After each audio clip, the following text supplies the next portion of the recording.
HD सच्ची कहानियों पर आप सभी का स्वागत है। जैसे जैसे साइंस की तरक्की बढ़ रही है, इंसान का प्यार करने का तरीका भी बदल रहा है। पहले तो लड़का लड़की ज़्यादातर स्कूल, कॉलेज, ट्यूशन या फिर इंस्टीट्यूट में अपने प्यार की शुरुआत किया करते थे। लेकिन अब जैसे जैसे साइंस तरक्की कर रहा है, प्यार करने का तरीका भी उतना ही बदलते जा रहा है। अब तो व्हाट्सएप, फेसबुक, इंस्टाग्राम आदि सोशल अकाउंट पर ही अपने प्यार की लोग शुरुआत कर रहे हैं। लेकिन ऐसे सोशल मीडिया पर प्यार करने वालों की लाइफ कुछ ही दिन तक टिक सकती है। जब इस रिश्ते की हकीकत खुलती है तो इंसान मुंह के बल गिर जाता है और डिप्रेशन का शिकार हो जाता है, क्योंकि ऐसे सोशल मीडिया पर प्यार करने वालों की हकीकत बिल्कुल अलग होती है। कितने आईडी तो फेक होती है, इससे लोग बुरी तरह से धोखा खा जाते हैं और कई तो अपने इज्जत को दांव पर लगा बैठते हैं। इनमें से 100 में से सिर्फ 20% ही प्यार सक्सेस हो पाता है, वह भी किस्मत से। और अभी भी टाइम है, सतर्क रहें और सेफ रहें। और आज की कहानी भी मेरी सोशल मीडिया पर प्यार को लेकर ही है और ये कहानी आपके होश उड़ा देने वाली है। अब शुरू करती हूँ कहानी। मेरा दिल बहुत घबरा रहा था, मैं बहुत तेज रो रही थी। गौरव का व्यवहार मेरे साथ इस तरह बदल चुका था, मुझे डर लगने लगा था कि कहीं मुझे छोड़ ही ना दे। कितनी मोहब्बत मैं गौरव से करती थी, मैं तो उसके बगैर मर जाती, लेकिन वे मेरा पति होकर भी मुझे अपने करीब नहीं आने देता था। मुझे यूं दूर भगाता जैसे मैं अछूत हूँ और मैं उसकी मोहब्बत के लिए प्यासी थी। मुझे रातों को नींद नहीं आती थी। आज रात को भी ऐसा ही हुआ था। मैं गौरव के करीब जैसे ही आई तो जो कुछ गौरव ने मेरे साथ किया मैं सोच भी नहीं सकती थी उसने मेरे साथ। ये था कहानी का शीर्षक। अब सुनिए पूरी कहानी। आज रात बहुत तेज बारिश हो रही थी और मुझे शुरू से ही बारिश से बहुत डर लगता था। बादलों की तेज गर्जन से मेरा दिल कांप जाता था। गौरव मेरे सामने ही सोफे पर सो रहा था और मुझे अकेले बेड पर नींद नहीं आ रही थी। उस पर सितम ये हुआ कि लाइट जा चुकी थी। सामने आंगन में खुलने वाली खिड़की से आसमान पर चमकने वाली बिजली की रोशनी जब मेरे कमरे तक आई तो डर के मारे कांपने लगी थी। बारिश तो यूं हो रही थी जैसे आज हर तरफ तूफान आया हो। डर के मारे बेड की चादर को दबोचना शुरू कर दिया था। काश के गौरव मेरे पास ही लेट जाता, मैं उसका हाथ थाम लेती तो शायद मेरा डर कम हो जाता।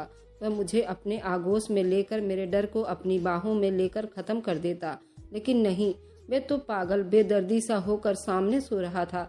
मुझे लगता ही नहीं था कि मैंने गौरव से मोहब्बत की शादी की थी। ये वही गौरव है जो मेरे खातिर हर एक से लड़ जाया करता था। उसे हुआ क्या था, क्यों मुझसे दूर भागने लगा था? अपनी मोहब्बत का आदत बनाकर मुझसे कौन सा बदला ले रहा था कि मुझे अकेला छोड़कर मुझ पर सितम कर रहा था? मेरा सब्र आज जवाब देने लगा था। मैं उठकर सोफे पर गौरव के पास गई। मैं उसे हिलाने लगी। वह गहरी नींद से जागा था। मुझे देखकर एकदम से उठकर बैठ गया। कहने लगा, क्या बात है, चैन नहीं है तुम्हें? आराम से सोने भी नहीं देती हो? मैं उसके बराबर में बैठ गई। मैंने कहा, मुझे बारिश से डर लगता है। गौरव मेरी बात सुनकर वो बड़ी परेशान सी आंखों से देखने लगा। तो मैं क्या करूं? बारिश को रोकना तो मेरे बस में नहीं है ना। मैंने कहा, लेकिन मेरे पास बेड पर तो लेट सकते हो ना। मेरी बात सुनकर वह कहने लगा, नहीं लेट सकता। उठो मेरे पास से और जाकर बेड पर सो जाओ, वरना मैं इस कमरे से बाहर निकल जाऊंगा। मैंने कहा, तुम्हें क्या हुआ है? क्यों तुम मुझसे दूर भाग रहे हो? यूं मुझे इस वक्त तुम्हारी जरूरत है। मुझे अपने आगोश में भर लो। मेरी बात सुनकर कहने लगा, मुझे तुम बहुत बुरी लगने लगी हो, क्योंकि तुम्हारी वजह से मेरे माँ बाप मुझसे छोड़कर चले गए हैं। जैसे तुमने उन्हें मुझसे दूर किया, मैं उनके लिए तरसता हूँ। तुम मेरे लिए तरसोगी। मैंने कहा, मेरी क्या गलती है? तुम अच्छी तरह से जानते हो कि मैं तुमसे कितनी मोहब्बत करती हूँ। वह कहने लगा, तुम्हारी मोहब्बत ही तो ले डूबी है। मुझे तुम्हारी मोहब्बत ने मुझे मेरे अपनों से दूर कर दिया है। तुम्हारी मोहब्बत ने मुझे बर्बाद करके रख दिया है, मुझे कहीं का नहीं छोड़ा। वह इस तरह गुस्से से बोला कि मैं कांप कर रह गई। फिर वह मुझे बाजू से पकड़कर खड़ा हो गया। कहने लगा, मोहब्बत करती हो ना मुझसे? ठीक है। ये कहकर वो मुझे कमरे से बाहर ले आया और बाहर निकाल कर खुले आंगन में ले गया जहाँ बारिश हो रही थी। ये देखकर मेरी जान ही निकली थी। मैंने कहा, ये क्या कर रहे हो तुम गौरव? मुझे बारिश से डर लगता है, मुझे बाहर नहीं जाना। मैं डर से चीख कर कहने लगी, लेकिन वह मुझे घसीटते हुए आंगन में ले आया। तेज तूफानी बारिश में मुझे लाकर छोड़ दिया। कहने लगा, मोहब्बत करती हो ना मुझसे? तो सारी परीक्षाएं मैं ही क्यों दूं? आज ये परीक्षाएं तुम दो शीतल। अगर तुम्हें मुझसे मोहब्बत है तो बताओ आज रात इस बारिश में। ये कहकर मुझे इसी आंगन में छोड़कर अंदर चला गया। आंगन का दरवाजा भी बंद कर दिया और मैं यूं थी जैसे डर से आज ही मर जाऊंगी। ये कौन सी परीक्षाएं थी। पूरी रात मैं इसी तरह बारिश में भीगती रही और फूट फूट कर रोती रही कि मैंने गौरव से मोहब्बत की ही क्यों थी। मैंने ऐसा भी क्या छीन लिया था उससे। तब तो वह भी मेरे खातिर सब कुछ करने को तैयार था। अब इल्जाम सिर्फ मुझ पर ही क्यों। ये समस्या उस टाइम शुरू हुआ था जब से वह लंदन गया था, वरना इससे पहले तो सब कुछ ठीक ही चल रहा था। मुझे याद आने लगा उस दिन भी मेरी नज़र घड़ी की सुइयों की तरफ थी। रात का 1 बज रहा था और मुझे गौरव की वीडियो कॉल का इंतजार था। जो रात के 1 बजे भी मुझे वीडियो कॉल करता था वह परदेश में नौकरी कर रहा था, इसलिए शादी के बस थोड़े महीने बाद ही उसे मजबूरन लंदन जाना पड़ा। लेकिन वह हमेशा से मुझे रात को 1 बजे वीडियो कॉल पर बात करता था। हम दोनों पूरा 1 घंटा एक दूसरे से जी भरकर बातें करते थे, क्योंकि मैं जानती थी मेरे पति 1 साल से पहले वापस नहीं लौटेगा। लेकिन आज तो मेरे इंतजार की घड़ियां खत्म होने वाली थी। काफ़ी देर हो चुकी थी, लेकिन गौरव की कोई कॉल नहीं आई थी। कई बार मैंने उसे कॉल की, लेकिन दूसरी बेल पर ही कॉल कट कर देता था। मैंने उसे व्हाट्सएप मैसेज भी किया था, गौरव प्लीज़ मुझे कॉल करो, मुझे परेशान मत करो। लेकिन शायद वो मुझसे नाराज़ था, क्योंकि मैंने उसकी इच्छाएं पूरी नहीं की थी। एक दिन पहले ही उसने मुझसे एक अजीब सी इच्छा की थी, जिस पर मैंने उसे मना भी कर दिया था। वह कहने लगा, अगर तुमने मेरी बात नहीं मानी तो मैं फ़ोन बंद कर दूंगा और फिर कभी तुम्हें कॉल भी नहीं करूंगा। मैंने कहा, मैं जानती हूँ कि तुम मुझसे बात किए बिना रह ही नहीं सकते, लेकिन मैं तुम्हारी कोई भी फालतू बात नहीं मानूंगी। मैंने ये सब शायद मजाक में कहा था, उसे नखरे दिखाना चाहती थी, लेकिन मुझे क्या पता था वह मुझसे नाराज ही हो जाएगा। 2 दिन गौरव की कोई कॉल नहीं आई। मैं बेहद परेशान होकर रह गई थी। बार बार उसे मैसेज कर चुकी थी, माफ़ी भी मैसेज पर मांग चुकी थी, लेकिन वह था कि फ़ोन करने को तैयार ही नहीं था। 2 दिन के बाद रात को 2 बजे उसका मैसेज आया था कि मैं 2 दिन से बुखार में पड़ा हुआ था, इसलिए तुम्हें कॉल नहीं कर सका। ये सुनकर मैं और भी ज़्यादा परेशान हो गई। मैंने कहा कि तुम्हें क्या हो गया है गौरव? गौरव वीडियो कॉल करो, मुझसे बात करो, मैं तुम्हें देखना चाहती हूँ। कहने लगा, शीतल बुखार की वजह से हिम्मत नहीं हो रही है, प्लीज़ मुझे 2-4 दिन आराम करने दो, मैं तुमसे फिर बात करूँगा। ये कहकर उसने उसके बाद तो मुझे कोई मैसेज का जवाब भी नहीं दिया। मेरे 2-4 दिन जिस तरह बीते थे मैं ही जानती थी। मेरी और गौरव की लव मैरिज हुई थी। हमारी दोस्ती इंस्टाग्राम पर हुई थी, फिर मैसेज में हमारी बातचीत की शुरुआत हो गई थी। वही हमने एक दूसरे को अपनी तस्वीर भी दिखाई थी, बातें भी की थी। इंस्टाग्राम से हमारी मोहब्बत की शुरुआत हुई थी, जो बढ़ते बढ़ते दीवानगी की सूरत पकड़ लिया था। हम एक दूसरे के दीवाने हो गए थे। 1 साल हमारी मोहब्बत का सिलसिला यूं ही बढ़ता रहा। उसके बाद गौरव ने अपने घर वालों से मेरे रिश्ते के लिए कहा। असली फसाद तो उसी टाइम शुरू हुआ था, क्योंकि उन्होंने साफ मना कर दिया। गौरव के माँ बाप कहने लगे, मैं तुम्हारी शादी किसी भी आवारा लड़की से नहीं करवा सकते। फिर गौरव की मंगनी बचपन में ही उसकी मम्मी के दोस्त की बेटी से हो गई थी और उसकी माँ उसकी वहीं शादी करना चाहती थी, लेकिन गौरव मेरे खातिर सबसे लड़ गया था। कहने लगा कि शादी करूँगा तो सिर्फ शीतल से ही करूँगा, वरना नहीं करूँगा। लेकिन उसके माँ बाप इस रिश्ते से बिल्कुल भी राजी नहीं थे, न ही उसके माँ बाप। गौरव मुझसे कहने लगा वह मेरा रिश्ता अकेले ही मेरे घर लाना चाहता है, क्योंकि उसके घर वाले मेरी और तुम्हारी शादी के लिए बिल्कुल भी तैयार नहीं हैं। जिस फैमिली से मेरा संबंध था वहाँ पर किसी तरह की ऐसी कोई रोक टोक नहीं थी। हमें इतना परमिशन था, अगर हमें कोई पसंद है तो वह रिश्ता लाकर शादी कर सकता है, लेकिन घर से भागकर शादी करके माँ बाप को बदनाम करने की कोशिश नहीं होनी चाहिए। ठीक है, जब मैंने अपने माँ बाप को ये बात बताया कि गौरव के घर वाले इस बात पर राजी ही नहीं हैं, तो मेरी माँ ने मुझसे कहा कि जब उसके घर वाले इस बात पर राजी ही नहीं हैं, तो फिर कैसे तुम्हें शादी के बाद वह कहाँ रखेगा। मैंने कहा कि मम्मी, गौरव अच्छी जॉब करता है और उसके पास अपना खुद का फ्लैट भी है, वह मुझे अलग रखना चाहता है। कुछ मुश्किलें आई थी, लेकिन इसके बाद मेरे माँ बाप भी इस रिश्ते के लिए राजी हो गए थे, मान गए थे।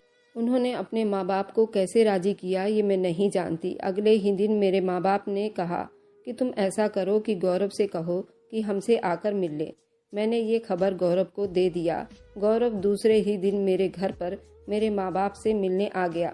मेरे माँ बाप ने अच्छी खासी दहेज दी थी और फिर शादी गौरव से कर दी थी। मैं गौरव के साथ एक अलग फ्लैट में रहती थी। बहुत खुश थी। गौरव मुझे बहुत मोहब्बत करता था। उन दिनों तो मैं हवाओं में उड़ती थी। मैं गौरव को जरा भी नजर नहीं आती तो मुझे आवाज देने लगता, कहता, शीतल तुम हर वक्त मेरी नजरों के सामने रहा करो। गौरव ने एक ऐसी खबर मुझे सुनाई कि मैं चकरा कर रह गई। कहने लगा, मेरे माँ बाप मेरे बड़े भाई के पास अमेरिका चले गए हैं और मुझसे नाराज थे, इसलिए ये शहर छोड़कर जा चुके हैं। मुझे लगता है कि वे हमारी शादी को स्वीकार कर लेंगे, लेकिन उन्होंने तो मुझे अपनी जायदाद से भी बेदखल कर दिया है, जिनमें से ये फ्लैट भी शामिल है। इसलिए हमें जल्द से जल्द ये फ्लैट खाली करना पड़ेगा, क्योंकि ये मेरे माँ बाप की जायदाद थी। मैंने कहा, गौरव अब हम कहाँ जाएंगे? वह कहने लगा, मैं खुद परेशान हूँ, क्योंकि मेरी तनख्वाह इतनी नहीं है कि मैं किराए का घर भी ले सकूं। इसलिए मुझे वापस गौरव के साथ मैके आना पड़ा। लेकिन थोड़े ही दिनों के बाद ही मेरे माँ बाप कहने लगे कि ऐसी शादियां देर तक नहीं चलती, तुम्हें सोच समझकर ही फैसला करना चाहिए था। अब क्या हम तुम्हारे पति को भी बैठाकर खिलाएं? शीतल, हम तुम्हें मायके में बिठाकर नहीं रख सकते। तुम्हारी छोटी बहन भी है, हमें उनके बारे में भी सोचना है। अपनी जिम्मेदारी तुम अपने पति पर डालो तो अच्छा है। ये बात जब मैंने गौरव से कही तो वह कहने लगा कि ठीक है, मैं ऐसा करता हूँ कि छोटा मोटा किराए का घर ले लेता हूँ, लेकिन मेरी तनख्वाह पर तुम्हें गुजारा करना पड़ेगा। जिंदगी तो मैंने भी अपने घर में अच्छी ही बिताई थी, लेकिन फिर भी गौरव के साथ उस एक कमरे के छोटे से घर में रहने लगी। एक बार गौरव मुझसे कहने लगा कि वह इंडिया में रहते हुए कभी भी अपना घर नहीं बना सकता, इसलिए अगर वह बाहर जॉब के लिए अप्लाई कर ले तो अच्छा है। एक छोटा सा 2 कमरों का फ्लैट ले सकेंगे। मैं भी इस बात पर राजी हो गई। अगले ही महीने गौरव को लंदन में जॉब मिल गई थी। यहाँ तक कि उसका वीज़ा और टिकट भी वही लोग भेज रहे थे। जिस दिन गौरव को लंदन जाना था, मैं बहुत रो रही थी। गौरव की लंदन में नौकरी लगी थी। वह कहने लगा कि बस 1 साल की बात है, मैं इतना पैसा कमा लूँगा कि यहाँ पर अपना घर ले सकूँगा, फिर कोई समस्या ही नहीं रहेगी। फिर मैं यही जॉब करूँगा और मुझे बहुत अच्छी जॉब मिल जाएगी, क्योंकि मेरे पास लंदन में जॉब करने का एक्सपीरियंस भी होगा। और मुझे बातों से बहलाने की कोशिश कर रहा था, लेकिन मैं रोई जा रही थी।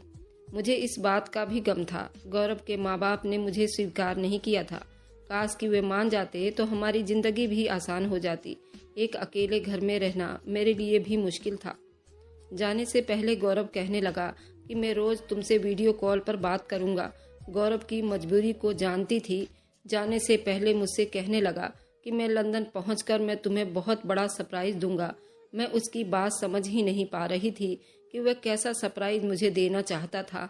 फिलहाल मुझे छोड़कर लंदन चला गया था, लेकिन रोजाना वीडियो कॉल पर मुझसे जरूर बात करता था और मेरा हाल चाल भी लेता था और मुझसे जी भरकर बातें करता था।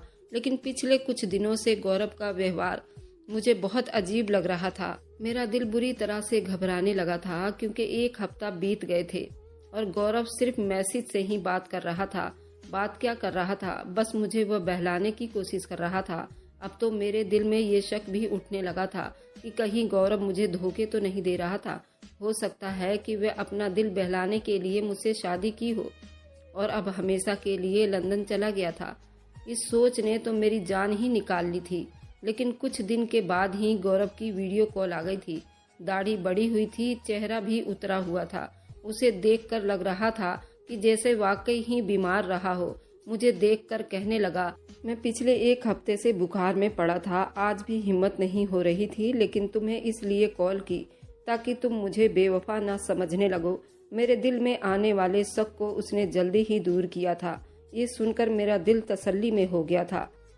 कुछ दिन तक तो वो मुझसे ऐसे ही बात करता था, फिर कहने लगा, मैं बहुत बिजी हो जाता हूँ, उसे इतना टाइम नहीं मिलता, इसलिए रोज रोज मुझसे बात नहीं कर सकता। फिर वो मुझसे कम ही बात करने लगा, लेकिन पैसे मेरे अकाउंट में हर महीने भेजता रहा। फिर मुझे घर के खर्चे के लिए कोई भी तंगी ना आए। 1 साल बीतने के बाद वह कहने लगा, मैं वापस आना चाहता हूँ, मुझे तुमसे बहुत ज़रूरी बात करनी है। मैं तो ये बात सुनकर ही बहुत खुश हो गई। वह हिंदुस्तान वापस आ जाएगा। मैंने इस बात के तरफ तो बिल्कुल भी ध्यान ही नहीं दी। उसने मुझसे क्या ज़रूरी बात करनी थी। जाने से पहले भी उसने एक सरप्राइज़ के बारे में मुझसे कहा था, लेकिन मैं इस बात को बिल्कुल भूल चुकी थी।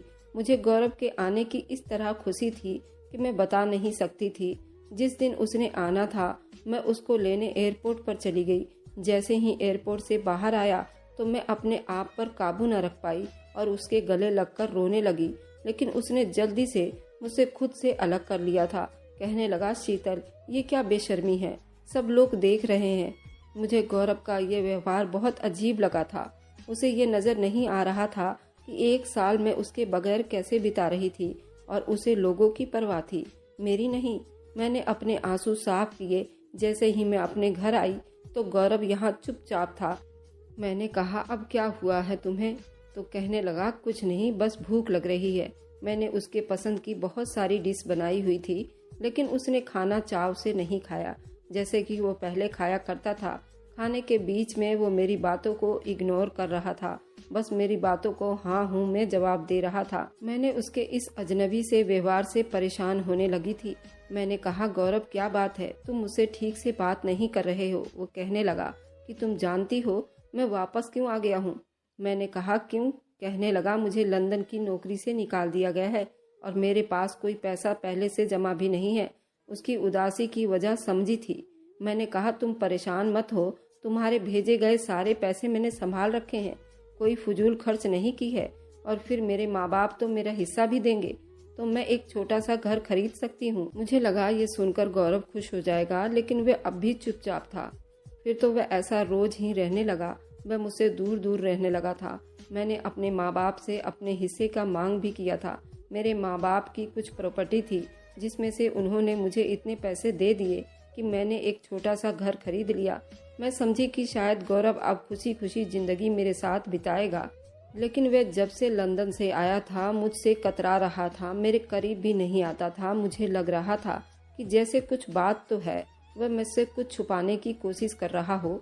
शायद उसे अपने माँ बाप की नाराजगी का एहसास है। ये बात सही निकली थी। एक बार मैं गौरव के करीब आने लगी तो उसने मुझे दूर झटका दे दिया। कहने लगा, पीछे रहो, मुझे तुम्हारी वजह से मेरे माँ बाप मुझसे छिन गए हैं। मुझे तुमसे की गई मोहब्बत पर अफसोस हो रहा है। मुझे अपने माँ बाप का एहसास हो रहा है। तुम्हारी वजह से मैं छोटे से घर में रहने पर मजबूर हूँ।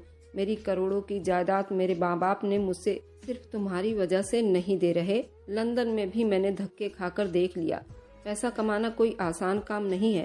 तुम्हारी वजह से मैं बहुत बड़ी मुश्किल में फंसकर रह गया हूँ। मुझे समझ नहीं आ रहा था कि वो मुझसे इस तरह की बातें भी कर सकता था। इसमें मेरी कोई गलती भी तो नहीं थी। उसे चाहिए था कि अपने माँ बाप को राजी करता या फिर मुझसे शादी ही ना किया होता। मैंने भी तो अपने माँ बाप को राजी किया था और उससे शादी करने के लिए अपने माँ बाप को मनाया था, और वे अपनी मर्जी से मेरे माँ बाप के घर में रह रहे थे। मैंने कहा कि ठीक है, तुम मुझे लंदन ले जाओ, मैं तुम्हारे माँ बाप के पाँव में पड़ जाऊंगी, उनकी विनती करूंगी, उन्हें राजी करने की कोशिश करूंगी, उन्हें मना भी लूंगी, लेकिन तुम मेरे साथ ऐसा व्यवहार मत करो। मैं गौरव की बेरुखी बर्दाश्त नहीं कर सकती थी, क्योंकि मैं उससे बहुत प्यार करती थी। कहने लगा, जब तक मेरे माँ बाप मुझसे राजी नहीं हो जाते, मैं तुमसे अपना व्यवहार नहीं बदल सकता। मैं बहुत दिमागी मरीज बनता जा रहा हूँ। भगवान के लिए तुम मुझसे थोड़ा दूर ही रहा करो। मैं पूरी तरह से हट हो गई थी। अब वो मेरा पहले जैसा ख्याल नहीं रखता था। उसे मेरी भी परवाह नहीं थी। बस सुबह उठते ही अपने ऑफिस के लिए चला जाता। शाम को जब वापस आता तो खाना खाकर फिर बाहर दोस्तों में चला जाता। रात को 1-1, 2-2 बजे भी घर आता और तकिया उठाकर सोफे पर लेट जाता। जब से वह लंदन से वापस आया था उसका ऐसा ही व्यवहार था। मैंने सोचा कि गौरव से कहती हूँ कि वह मुझे अपने माँ बाप का फ़ोन नंबर दे, उनसे बात करके देखती हूँ, लेकिन वह फ़ोन नंबर देने के लिए भी तो तैयार नहीं था। एक रात तेज बारिश हुई तो गौरव ने मुझे आंगन में खड़ा कर दिया। मुझे मेरी मोहब्बत की सज़ा देने लगा। मैं बारिश में बहुत डर कर खड़ी रह गई, लेकिन न जाने कब मैं डर के मारे बेहोश हो गई। जब मुझे होश आया तो वह मेरे पास बैठा रो रहा था। मुझे होश में देखकर कहने लगा, मुझे माफ़ कर दो, लेकिन मैं तुमसे अब ज़्यादा नाटक नहीं कर सकता। मैं खुद बहुत मुश्किल में पड़ चुका हूँ। मैंने कहा, क्या मतलब है गौरव? वह कहने लगा, गौरव मर चुका है। शीतल, मैं गौरव नहीं हूँ। ये सुनना था कि मेरा दिमाग बुरी तरह से चकरा गया। वह कहने लगा, मैं गौरव का जुड़वा भाई हूँ। मैं पिछले 3 सालों से लंदन में काम कर रहा था। मैंने उसे लंदन बुलाया था। गौरव ने मुझे तुमसे कभी नहीं मिलवाया था, न ही तुम्हारे बारे में उसने हम लोगों को बताया था, और ये बात उसने लंदन में आकर बताई थी। कहा था उसे किसी दिन वीडियो कॉल पर सरप्राइज दूंगा। जब वह दोनों को देखेगी तो चकरा जाएगी, लेकिन ऐसा मौका ही नहीं मिला। एक कार एक्सीडेंट में गौरव बहुत जख्मी हो गया था। मैं उसे अस्पताल ले गया। उस टाइम भी उसे तुम्हारा ख्याल था। मुझसे कहने लगा वो मेरा गम सह नहीं पाएगी। उसे बेसहारा मत छोड़ना रवीश। मुझे पता है कि मैं बच नहीं पाऊंगा और मेरे मरने के बाद वो पागल हो जाएगी, उसकी जिंदगी बर्बाद हो जाएगी। इसलिए उसे तुम अपना लेना। मेरी शीतल को बेसहारा मत छोड़ना। ये कहते हुए वो बहुत रो रहा था। कहने लगा, मैंने इसलिए तुमसे गौरव बनकर बात करनी शुरू कर दी। बहुत बार चाहा तुम्हें बता दूं, लेकिन हिम्मत नहीं हुई। इसलिए सोचा हिंदुस्तान आकर तुम्हें सच बता दूं। लेकिन एयरपोर्ट पर आते ही जिस तरह से तुम मेरे गले लग गई थी, जिस तरह से गौरव की 1 साल की जुदाई में फूट फूट कर रोने लग गई थी, मैं घबरा गया था। तुम्हें कैसे बताऊं? जब भी सच बताना चाहता, तुम्हारी गौरव के लिए मोहब्बत देखकर मेरा बदन कांप उठता था। इसलिए मैंने सोचा कि मैं तुमसे अपना व्यवहार ही खराब कर लूं, ताकि तुम्हें गौरव से नफरत हो जाए और तुम डिवोर्स मांग लो। लेकिन तुम हर परीक्षा मुझे देती रही, मेरे लिए और ज्यादा मुश्किल पैदा करती रही, यहाँ तक कि बारिश में पूरी रात भीगती रही। इसलिए अब ज्यादा तुम्हारे साथ धोखेबाजी का ड्रामा नहीं कर सकता। मैं ये बातें दिल थामे सुन रही थी। उसके बाद तो मुझ पर बेहोशी के दौरे पड़ने लगे। मैं उठी तो चिल्ला चिल्ला कर गौरव पुकारने लगी। वो बेवफा नहीं था, वह तो मुझसे मोहब्बत करता था। अपने आखिरी टाइम में भी उसे मेरी परवाह थी। जब मैं कुछ संभल गई तो रवीश कहने लगा कि अगर तुम चाहो तो मैं तुम्हें सहारा दे सकता हूँ, तुमसे शादी कर सकता हूँ। लेकिन मैंने मना कर दिया। मैंने कहा मैं अपने पति के साथ बेवफाई नहीं कर सकती। लेकिन रवीश कहने लगा, वह मरने से पहले मुझसे कह गया था कि मैं तुम्हें अपना लूं, लेकिन मैंने मना कर दिया और अपने मायके चली गई। मेरे माँ बाप को जब सच मालूम हुआ तो कहने लगे, तुम कैसे सारी जिंदगी गौरव के नाम पर जी सकती हो। लेकिन आप ही बताइए, क्या मुझे गौरव से बेवफाई कर लेनी चाहिए, जो मरते दम तक मुझसे मोहब्बत करता रहा, मेरी परवाह करता रहा? मैं क्यों ना उसके नाम पर सारी जिंदगी बिताऊं? आप लोग मुझे बताएं कि मुझे अब क्या करना चाहिए। अगर आपको आज की कहानी पसंद आई है तो वीडियो को जरूर लाइक कीजिएगा और अपने दोस्तों के साथ शेयर भी कीजिएगा। और हाँ, अगर आपने अभी तक हमारे चैनल को सब्सक्राइब नहीं किया है तो जरूर सब्सक्राइब कर लें। मिलते हैं हम अपनी कल की एक नई दिलचस्प कहानी के साथ। मुझ पर सदा अपना प्यार और स्नेह बनाए रखें। सभी को मेरा प्यार भरा नमस्कार दोस्तों।